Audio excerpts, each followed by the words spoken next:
up in one of my art classes. And we used to talk and stuff like that, you know, cool brother. And then the brother said one day, he said, I heard you design shoes or whatever. So he was design shoes. So we got into this talk about design.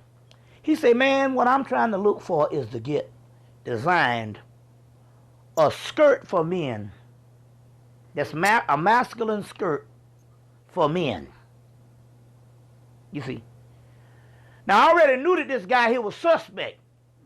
You know, but you so and all. And I know what he's talking about here because I already know, because see, that's the gay capital of America now. The black gay capital is Atlanta. So it's a whole phenomenon going on down there.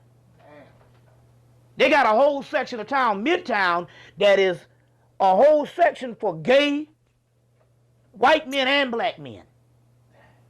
And so this brother was like, I want to get a skirt done, and he was trying to look for something to corner the market that was something that they had been discussing in gay black community of a masculine skirt for men. And he was trying to corner the market on this shit by being a part of that gay community. Now they got this new shit called metrosexual. There's a brother named Kalindi up in Detroit was talking about it when I was up there, and this is what Hollywood is going to. What Hollywood is going to, and it's just the black man is going to be included in that type of thing. You see what I'm saying? Which goes back down to the gay rap community. Now you must understand this, because I saw this thing happening in Atlanta.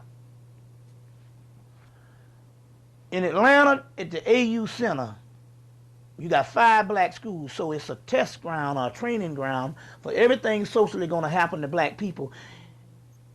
You got the government agencies is up in there also, and just basically all types of things where either they study in the case study of these black children, or things that's happening, or they're either influencing things. And it could be some subliminal shit that's going on, because we know those CDs, now you see a DVD have 2 or 3 movies on the same DVD. Well, that means that it shows you can overlay stuff. So with CD technology, they can put a whole nother thing up under the CD. And although you think you're listening to something, that's only getting to the outer ear, but the inner ear melanin, which is the nucleus, there's something else, a whole nother CD, it can be telling you, be gay. Subliminal seduction. You are gay. Well, so one brother, because go and kill. Well, we know that happens already. Go kill with the gangs and all that. So this is interesting. We'll talk about that in a minute with the terrorist thing. So what happened is this. When I was in New Jersey, I did a lecture in Newark in '96, and some brothers stepped to me from Newark and said, "Look, man, we know something, man. Our friends are being turned gay. They're being turned gay." Well, it's interesting here, because I do know, based on if they can overlay stuff in CDs, that's why the album, you can backmask and you can hear things. They can even overlay shit in vinyl. When people used to backmask and turn the shit backwards in your head. Well, they can really do the CD technology. They can do it because there's 2 holograms. And one thing can be telling you you are a gay person. So this stuff can be coming from the music. Now let me show you what happened. So he said they're turning people into gay. Well, in the AU Center, they don't have certain things as couples. At Clark Atlanta University, it's interesting. The guys hang in a group with guys. The girls hang in the groups of girls. Now, when I was in school, my culture was, when I was growing up, my culture, when I was growing up, was saying that no matter how great you were, go. When I was growing up, my culture was, as far as being a male, is no matter how swell of a guy you were, you wasn't nothing until you got you some. Now I know that might be raunchy, but that's just the way the shit was. They be like, oh, I really like that brother. They be like, yeah, he ain't fucking nothing though. That's right. And he ain't gonna get no ass now. He ain't fucking nothing. And even in college, They were like, yeah, that brother there, he sure is cool. They were like, that nigga ain't fucking nothing.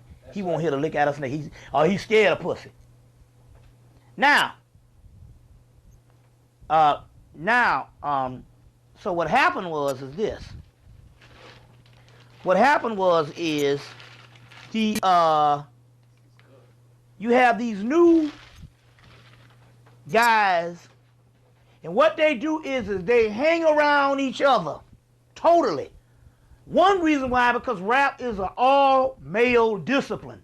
Despite what we think, when you think about the amount of sisters that's actually rapping and stuff like that, you can count them on one hand. And you know what I'm saying? And in each era, it's only damn near two. You see? But you can count them on one hand as far as the amount of sisters that's actually doing something and all. So, the phenomenon can be infiltrated and reinforced in the aspect of the government being able to experiment with all types of things they want to deal with. So this leads to the aspect of the gay aspect of the rapper industry. Well, why not? Because it's clear that homosexuals can find, especially males, can find sanctuary in an all-male discipline. You see what I'm saying? The woman is relegated to an object. You know what I'm saying? And I have a piece right here. It's interesting that they're giving complaints right here on. See that I have the whole article, the entire article, but they're giving complaints on how the dark-skinned women in rap videos, and it says dark-skinned women have been banished to the background of hip-hop videos. Here's an article coming out. I guess it's called The Blackout, and I don't know if this is coming from the original. Remember your Black Whitewash, but I don't know if it's the same as associated with that Conscious page. But this is one here where they talk about dark-skinned women have been banished from rap videos. They did a whole survey on it and saying that they are in the background, and in the foreground it's always some light-skinned system. So here you're dealing with objects in the first place. And when you're dealing with objects, or women as being objects, and being something for them no more than being a part of the backdrop of the terrain, it's easy to have the down low male and all this other thing that I've been talking about infiltrated into the whole rap thing. You see what I'm saying? Into the whole rap aspect. Plus, you got for the last 15, since Two Live Crew, first to predicate this thing, you got a culture where you calling them bitches and hoes for the last fucking 10 years. That's right, man.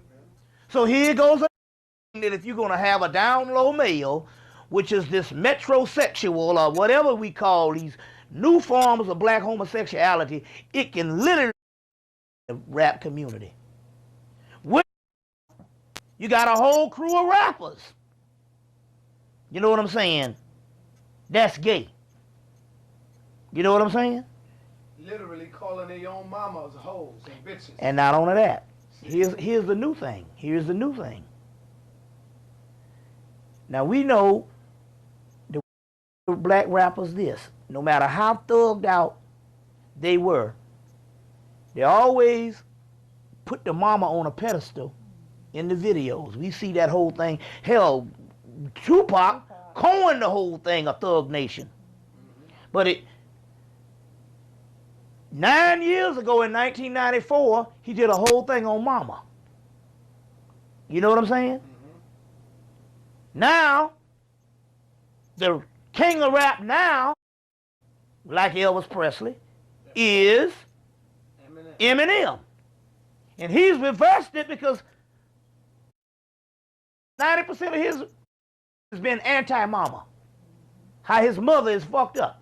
So here's the white man done come in and done put this, elevated this guy, gave him the Oscar, the Academy Award, and relegated him to the highest level of rap.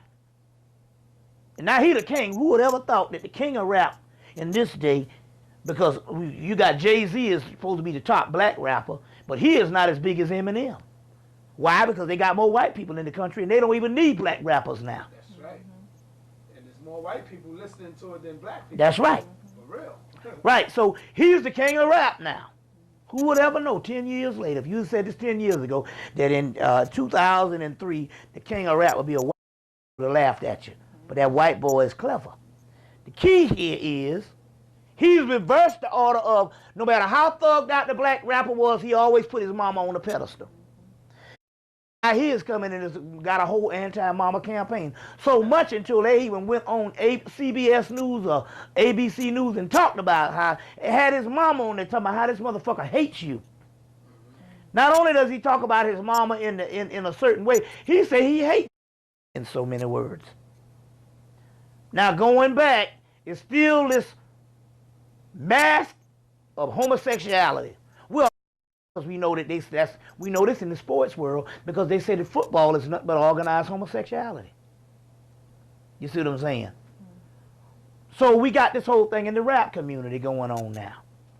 You see, and it's being perpetuated with this whole concept. You see what I'm saying? Of anti-woman, and you see what I'm saying? Where you hang with your boy is the center of civilization for you. It's all about hanging with your fucking homies. Right. You see, when we hung with a bunch of niggas, it was the whole focus was to get women. You know what I'm saying? Now I'm telling you what I know because I've seen this thing happen with guys in their early 30s.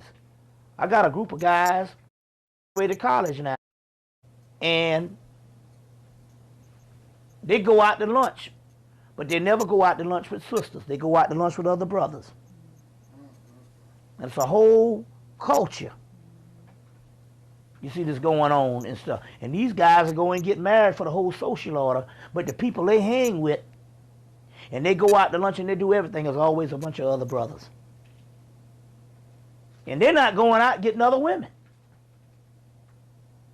You see what I'm saying? Mm-hmm.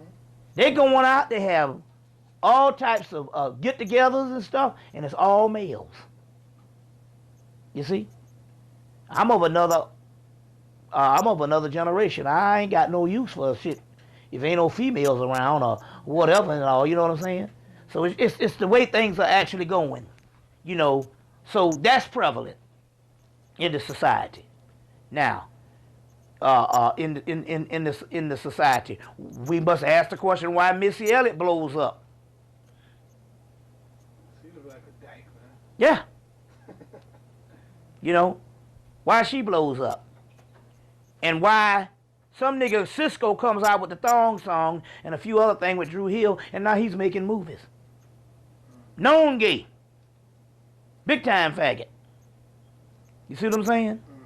That kind of thing. And this thing goes on and on and on and on. Very interesting. You know, so. That's beautiful, brother. That's beautiful information. With some of the CIA gangs, man. We know that these gangs been planted in the so-called community. Yes. That's why I said the CIA, right. The government.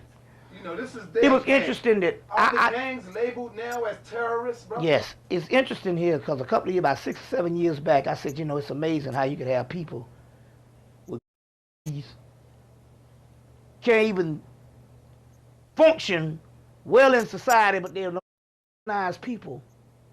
Not just in the LA, but were in all the Crips and Bloods was scattered throughout the United States. Crips and Bloods in New Orleans, Tulsa, Oklahoma, Omaha, Nebraska. You see what I'm saying? Atlanta, Georgia. They all over. And I'm like, well, how can the people be so damn organized? You see what I'm saying? And yet they can't even open up a candy store or tie their fucking shoe. That's right. That's because it was a government system. Now even Dick Gregory even did the Freedom of Information Act. We find out also, and I told him, I said, those people are put together by the government. I told him this in '96. Dick Gregory recently does get the Freedom of Information Act and find out that the Crips and the Blood